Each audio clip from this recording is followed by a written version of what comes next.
Oh, titik amat. Dikasih ular berbulu dari kampung yang badannya itu mirip banget sama ikan lele.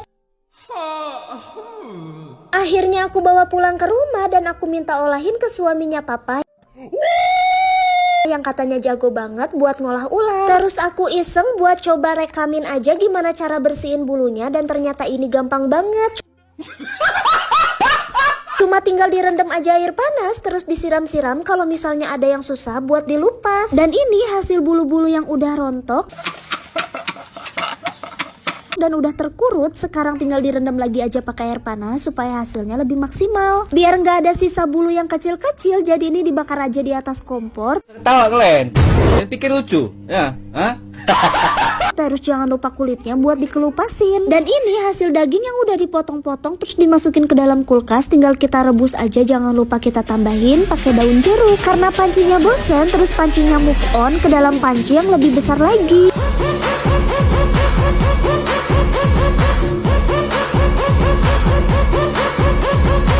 Rebus daging sampai empuk kurang lebih selama 30 menit. Sambil nunggu di sini aku bakal siapkan dulu 1 buah air dengan banyaknya kulit bawang merah. Masukkan 2 buah timun.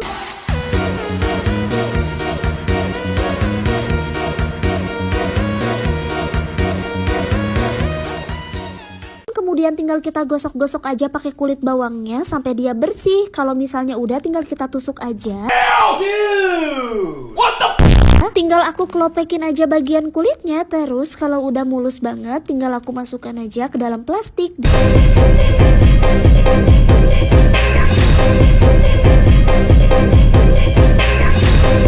Di sini kentangnya ada 2. Setelah kedua kentang masuk ke dalam plastik, terus bakal aku pukul-pukul pakai palu yang beneran ajaib banget.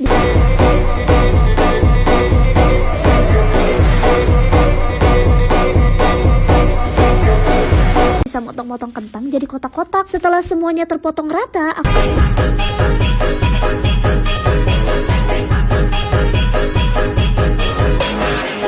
aku bakal siapkan 1 buah timun yang bakal aku potong jadi segitiga kayak gitu. Kalau udah, sekarang aku bakal siapkan bawang bombay yang aku bakal ikat jadi satu semua.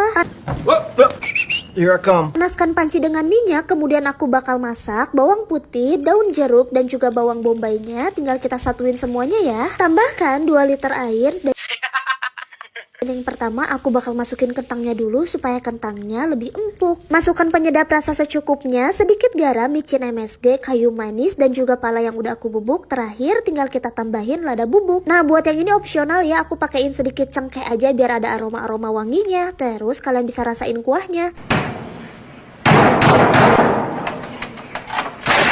Kalau dirasa ada yang kurang, kalian boleh tambahin sedikit gula. Oke guys, ini dia yang udah aku rebus, ternyata udah mateng. Hijrahkan semua tulang belulang dan juga dagingnya ke dalam panci kuah yang udah kita bikin sebelumnya, dan kita tunggu sampai dianya mendidih. Setelah mendidih, tinggal kita tuang aja potongan tomat yang sebelumnya udah kita potong-potong dan kita tunggu sampai beneran menyerap banget. Masukkan ke dalam mangkok, lalu tinggal aku sajikan aja. Tapi kayaknya ada yang kurang lengkap guys. Aku bakal tambahin 1 buah semangka yang udah aku potong. Belah semangkanya terus tinggal dipotong-potong aja ya. Tapi karena di rumah lagi banyak banget keluarga, jadi di sini semangkanya bakal aku bentuk-bentuk. Caranya itu gampang banget. Buat semangka jadi segitiga kayak gini, terus bagian bawahnya dan pinggir kanan kirinya bakal aku potong guys, supaya mirip pohon cemara kayak gini. Ini melambangkan bahwa keluarga aku itu keluarga cemara. Susun ke dalam loyang supaya nanti yang ngambil itu jauh lebih gampang ya. Setelah ini tinggal kita sajikan aja kuah sop buntut yang sebelumnya udah kita bikin. Dan ini kalian bisa tambahin juga sambal hijau yang bikin rasanya makin lengkap dan juga makin top markotop. Oh, titik amat. Setelah bertahun-tahun aku lupain Rehan, tapi tiba-tiba aja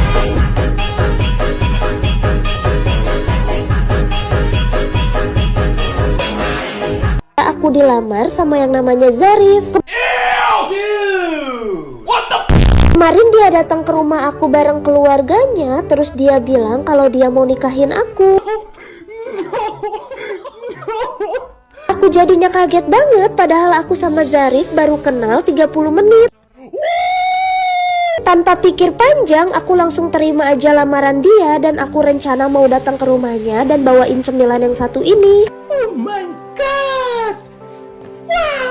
Kebetulan nenek aku punya usaha goyang kembang yang ternyata unik banget.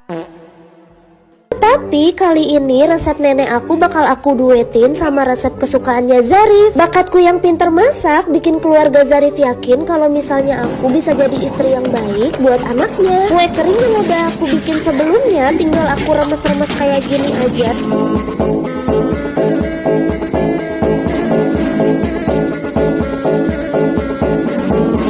Sampai dianya bubuk banget. Terus aku tuang ke dalam tisu supaya minyaknya itu beneran menyerap dan tidak ada yang tersisa. Gulung-gulung kue kering. Setelah itu bakal aku sulap aja jadi salah satu tepung.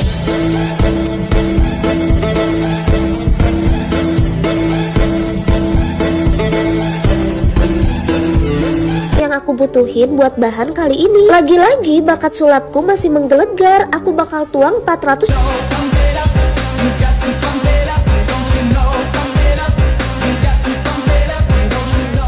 37.000 butir gula pasir dan juga 250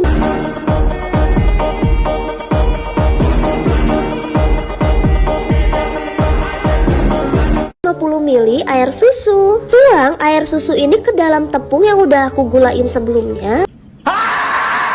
Terus tinggal aku aduk aja sampai merata. Jangan lupa kasih sedikit minyak sayur. Ini kurang lebih aku pakai 3 sendok makan dan juga 3 tetes pewarna makanan.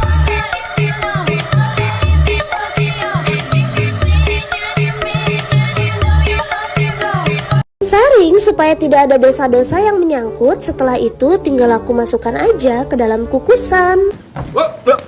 Here I come. Ini aku kukus kurang lebih selama 30 menit ya. Kalau durasinya mau lama kalian pindahin ke yang lebih tipis. Sambil nunggu aku mau saring lagi susu.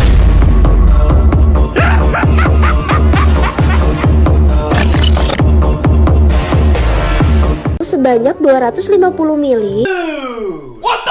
Tambahkan 1 butir kuning telur dan juga 7 sendok makan gula pasir. Aduk-aduk sampai merata. Terus aku tambahin sedikit maizena supaya waktu matang itu bisa kental kayak gini. Masukkan ke dalam kulkas. Setelah itu aku bakal adonin dulu tepung beras yang sebelumnya udah aku kukus. Setelah itu bakal aku congkel-congkel aja. Lanjut aku bakal tuang ke dalam plastik. Kemudian aku bakal pukul-pukul pakai mutu kayak gini supaya dianya itu lebih kenyal. Nah, kalau dirasa teksturnya itu udah kenyal banget dan lengket di tangan, ini waktunya tinggal aku potong aja. Buat cara potongnya, aku pakai alat plastik kayak gini. Biar dia nggak lengket ke alatnya. Terus tinggal aku bagi aja menjadi beberapa bagian. Dan masing-masing bagiannya itu kalian boleh sesuaikan dengan selera ya. Taburi dengan tepung maizena yang sudah disangrai. Tinggal kita bentuk-bentuk aja pakai tangan supaya bentuknya itu jauh lebih bulat. Dan ini hasil yang udah aku bentukin, tinggal aku jajarin aja. Setelah itu aku bakal simpan ke dalam piring. Tuang bubuk kembang goyang yang udah aku bubukin sebelumnya dan juga fly yang udah aku bikin. Sajikan sebagian ke dalam piring dan sajikan juga ke dalam bungkus buat nanti aku bawa ke rumahnya Zarif. Tinggal aku tes dirasa aja deh. Ini ternyata perpaduannya beneran enak banget. Dari mochinya yang empuk, juga flaknya yang manis, dan kriuk-kriuknya dari kembang goyang ini. Ini juga aku bakal review buat mochi yang super lembut ini. Tinggal aku tarik-tarik aja dan ternyata beneran chewy banget. Bingung mau masak apa? Yuk kita nonton di EBM aja.